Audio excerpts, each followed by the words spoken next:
Dara lebih sering tinggal di kos dibandingkan bersama keluarganya, karena dia dan saudaranya tidak akur.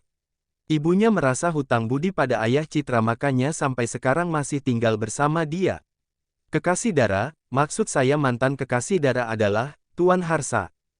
Penjelasan informasi mengenai Dara dan keluarganya dari orang kepercayaannya membuat Pandu mengernyitkan dahi dan berdecak tidak percaya. Ia baru tahu kalau Dara dan Citra bukan saudara kandung. Bukan hanya penjelasan saja, termasuk foto dan informasi penting lainnya sudah masuk ke dalam ponsel Pandu. Ada rasa bersalah, mungkin saja malam itu Dara benar dalam posisi stres dan kecewa berat, beruntung berhadapan dengan dirinya bukan tamu lain. Tidak bisa dibayangkan kalau urusannya dengan tamu lain dan akan berakhir gadis itu mendekam di penjara. Dasar penjil 4T, genit pula.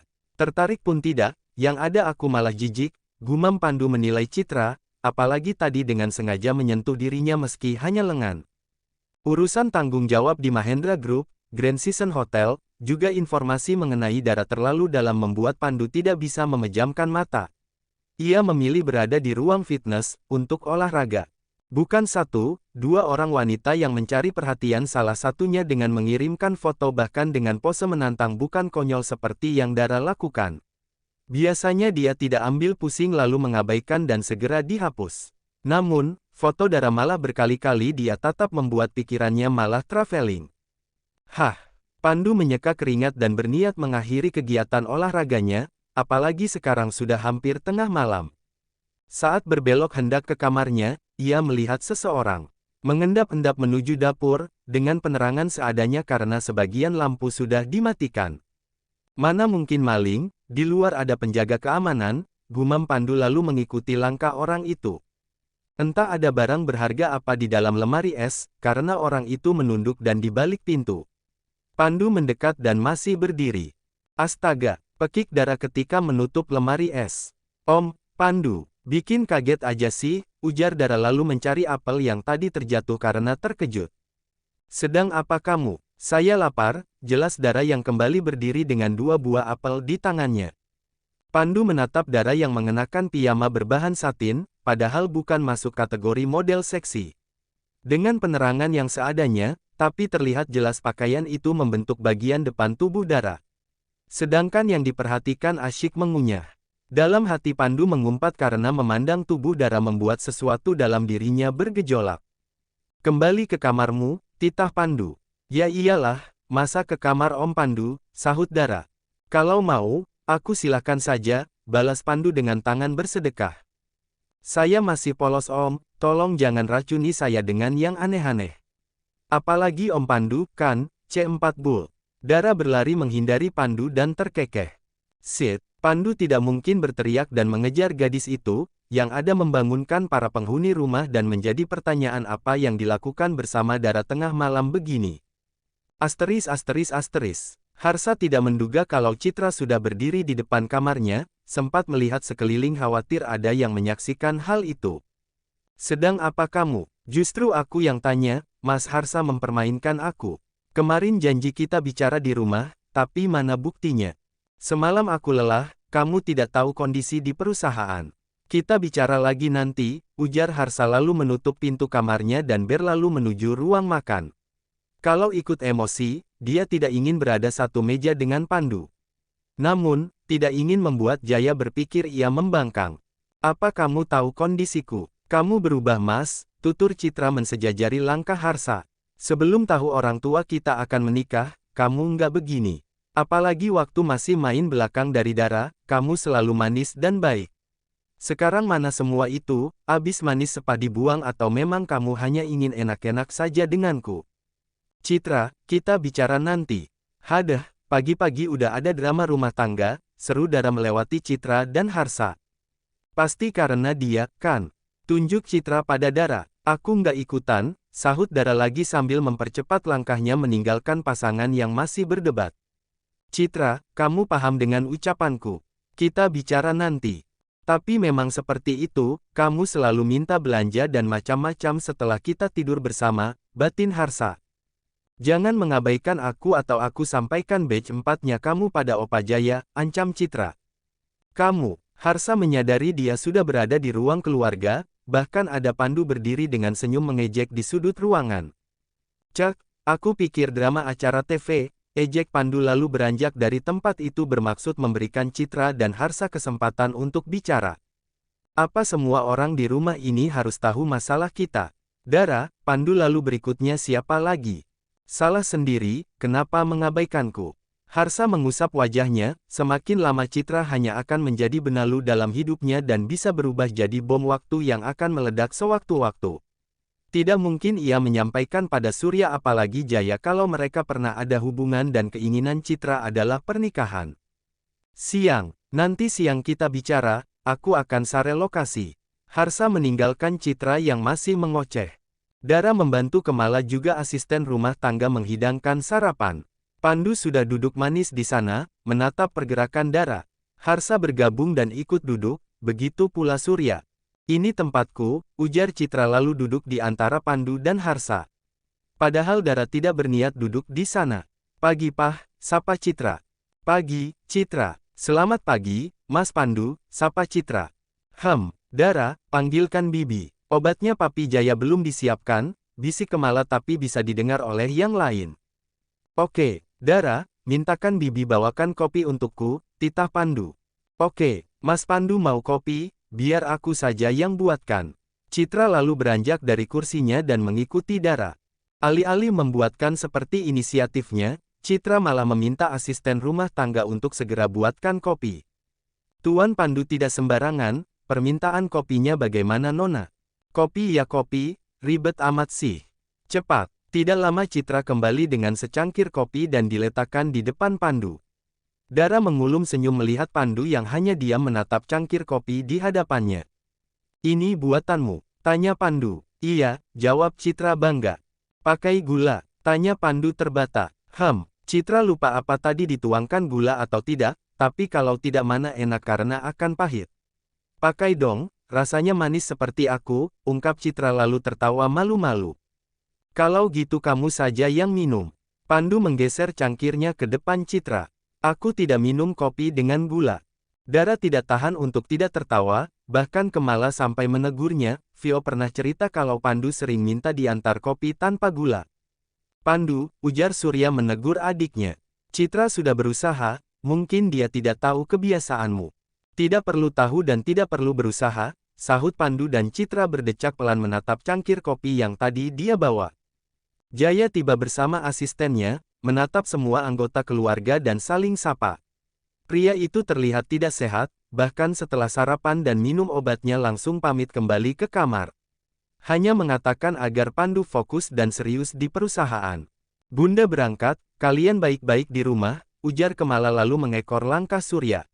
Begitupun dengan Harsa yang segera meninggalkan rumah. Berbeda dengan Pandu yang masih duduk di kursinya lalu memanggil Dara. Hukumanmu, ujar Pandu dan langsung membuat raut wajah Dara berubah kesal, ia menduga kalau Pandu akan menambah berat hukumannya. Jalani selama sebulan ini, setelah itu kembali pada posisimu sebelumnya. Serius? Tidak, aku bercanda, jawab Pandu lalu beranjak meninggalkan Dara, semakin dilihat wajah Dara membuat dirinya merasa semakin tidak karuan. Dasar, Tandu. Berkali-kali Citra melihat jam di ponselnya dan sudah lebih dari 15 menit dari pertemuan yang Harsa atur. Tempat serta waktu, pria itu yang menentukan. Bahkan pelayan sudah datang menanyakan pesanan dan Citra tidak mungkin memesan tanpa kejelasan Harsa akan datang atau tidak. Apalagi tempat pertemuannya adalah private room di salah satu restoran mewah, berapa rupiah yang harus dikeluarkan kalau Harsa malah tidak muncul. Lihat saja, kalau benar dia tidak muncul.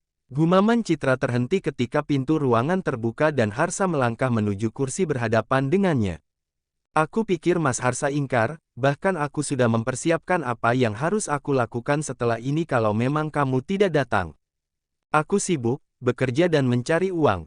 Meskipun papa dan opaku punya segalanya bukan berarti aku hanya tenang-tenang saja, bahkan aku sedang berusaha untuk menggantikan posisi mereka. Cek, terserah. Aku hanya minta tanggung jawab kamu. Harsa mendesah pelan, mengendurkan ikatan dasinya. Bukan sekali dua kali mulut Citra mengatakan hal yang sama, tanggung jawab. Obrolan mereka terhenti karena pelayan datang, Citra menyebutkan pesanannya, begitupun Harsa meski tanpa minat. Baru saja Citra akan kembali bicara, ponsel Harsa berdering. Wanita itu mau tidak mau harus menunggu Harsa selesai dengan urusannya. Bahkan minuman dan makanan pembuka datang, pria itu masih bicara lewat telepon. Kamu sengaja, kan? Aku sudah bilang kalau aku sibuk. Waktu masih dengan Dara, kamu selalu ada waktu untuk kita bertemu, sindir Citra. Aku dan Dara LDR, bahkan saat aku datang ke Jakarta kami masih saja sulit bertemu dan itulah alasan aku tergoda oleh kamu. Saat makanan datang, Harsa tidak bersuara karena fokus dengan menu di hadapannya. Tidak ingin membuang waktu hanya dengan berbasa-basi dan kembali ke kantor dengan perut kosong. Apalagi sejak tadi pagi emosinya terus bermain ketika menyaksikan Pandu menghadiri rapat direksi karena keberadaan pria itu di perusahaan dan hal itu sangat mengganggunya. Orang baru dan belum tentu tahu masalah bisnis sudah mendapatkan kepercayaan di perusahaan. Dalam benaknya, Jaya sangatlah benoldoh kalau mempercayakan perusahaan pada orang semacam itu. Mas, kamu dengar aku, kan? Harsa menyeka mulutnya dengan serbet lalu menatap perempuan di hadapannya yang semakin terlihat sangat menyebalkan. Seharusnya kamu tunggu sampai aku selesai makan. Kamu semakin menyebalkan, sindir Citra. Jadi, apa yang harus kita bicarakan? Citra mendengus kesal, padahal bukan sekali dua kali dia mengatakan keinginannya pada Harsa dan sekarang pria itu masih bertanya mau bicara apa. Tanggung jawab, aku minta kamu tanggung jawab. Tanggung jawab apa? Affair kita di belakang Dara hanya untuk senang-senang, dari awal aku tidak pernah janjikan kamu apapun. Kalaupun kita bercin empat, itu atas dasar suka sama suka bukan karena aku mengobrol cinta. Kamu kelewatan, Mas. Waktu itu kamu bilang apa? Hubungan kita memang terlalu jauh, padahal saat itu kita kenal belum lama, tutur Harsa lalu mencondongkan tubuhnya. Aku ingatkan khawatir kamu lupa. Saat itu, kamu sudah tidak perawan. Kedua tangan Citra mengepal menahan geram. Sebenarnya Harsa bukan menghina, tapi memang itu kenyataannya. Aku hamil dan kamu harus tanggung jawab. Harsa tergelak seakan mengejek. Ayolah Citra, kalau mau menjerat aku seharusnya kamu cari cara yang lebih bijak dan masuk akal. Aku selalu menggunakan pengaman. Kalau memang kamu hamil, jelas itu bukan anakku. Mas, aku akan katakan pada Opa kalau kamu. Katakan saja, tapi aku akan pastikan Papa akan mendepak bunda kamu dari rumah termasuk kamu juga Dara. Berhenti bersandiwara. Oke, kalau itu maumu.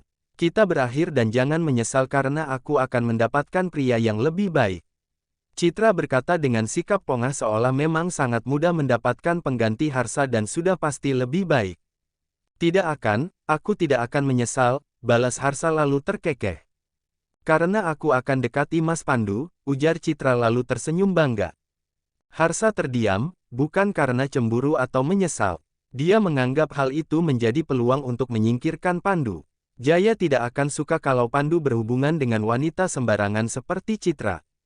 Lanjutkan. Dengan begitu aku bisa kembali pada Dara. Asteris. Lo masih betah kerja begini? Tanya Vio. Asyik aja, selama masih bercuan, sahut Dara. Sudah hampir jam 11 malam dan mereka berdua masih duduk di depan loker, sedangkan rekan satu shift baru saja bubar. Gue sih pengennya cepat nikah dengan pria kaya, nggak masalah duda juga. Capek kerja gini-gini mulu, gaji habis cuma buat bayar kontrakan dan makan sehari-hari. Dara hanya berdeham sambil menikmati coklat bar dan sebotol soda.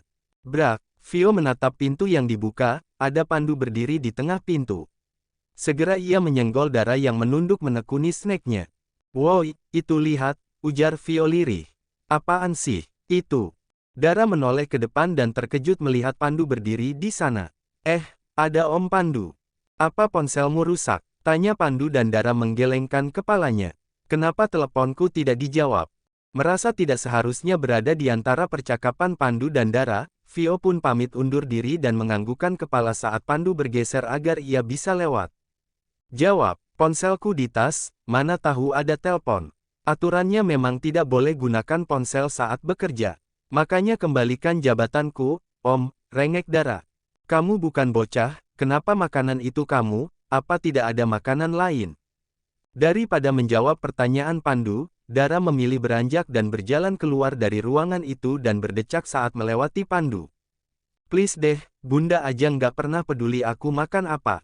Om kenapa peduli? Tanya Dara saat mereka berjalan bersisian menuju pintu keluar khusus pegawai. Karena aku tidak ingin pegawai di hotel ini terlihat gendut.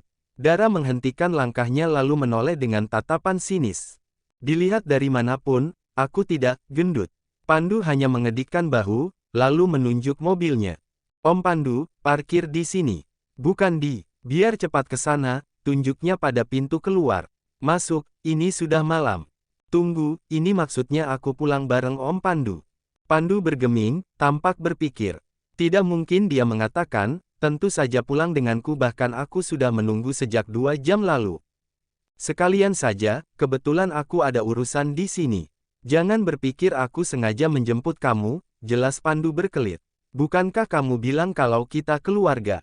Ah betul itu, kita keluarga, jadi hukumannya anggap selesai saja. Ya, Om, ya. Please. Melihat wajah Dara merengek dengan bibir yang dikerucutkan terlihat menggemaskan di mata Pandu. Aish, cepat masuk atau aku berubah pikiran. Hah, Pandu Aji menyebalkan, batin Dara. Apa dia sengaja menggodaku? Batin Pandu.